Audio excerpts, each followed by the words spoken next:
વલસાડ જિલ્લાના પારડી તાલુકાના ઉદવાડા નજીક સ્ટેટ મોનિટરિંગ સેલની ટીમે રેડ કરી રિક્ષામાં લઈ જવાતો 10 લાખ રૂપિયાના દારૂ સાથે 4ને ઝડપી પાડવામાં સફળતા મેળવી છે।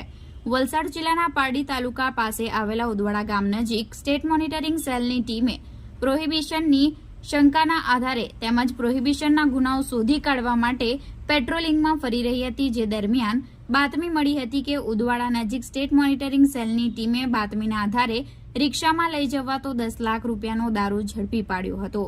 રિક્ષામાં સવાર 2 મહિલા અને 2 ઈસમોને ઝડપી પાડવામાં એસએમસીની ટીમે સફળતા મેળવી છે।